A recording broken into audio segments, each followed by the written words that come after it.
Bizlar Hadichaxonni haqqiga duo qilyapmiz Haram Sharifda.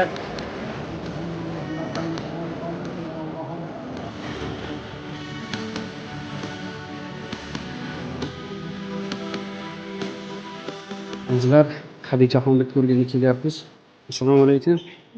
Millionlab qora ko'zlar sizdan Hadichaxon haqida ma'lumot bilishmoqchi. Ahvoli qanaqa?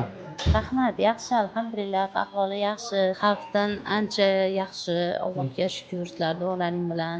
Kechasizlar ko'rgan holatda mana bu yuzi olingan tomoni yopiq holatda ko'rdilaring bilan endi uni ochib qo'yishdi, sababiki tezroq yara bitishini xohlashyapti. Keyin bu yerga plastik jarrohlar chaqirishgan va plastik jarrohlar kelib o'zini amalini bajarish uchun Hadichaxonni uxlatib qo'yishyapti. Sababi uyg'onib harakatga keladigan bo'lsa yurak urishiga nagruzka kelib ko'payib, yurak urishi ko'payib o'ziga xavf bo'lishi mumkin ekan. Shuning uchun uxlatib qo'yishyapti doimiy. Hech qanaqasiga iloji yo'q.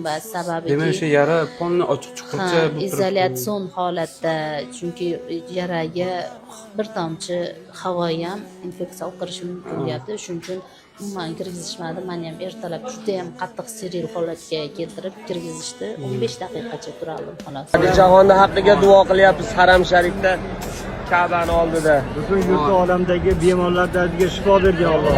Hadichaxonni ham dardiga Alloh o'zi shifo bergan. Mana Anqarada amaliyot o'tkazibdi, o'sha amaliyotini Parvardigor o'zining yaxshi natijasini bergan. Ota-onasini oldiga salomat, xursandchilikda kirib kelishni Alloh nasib qilgan.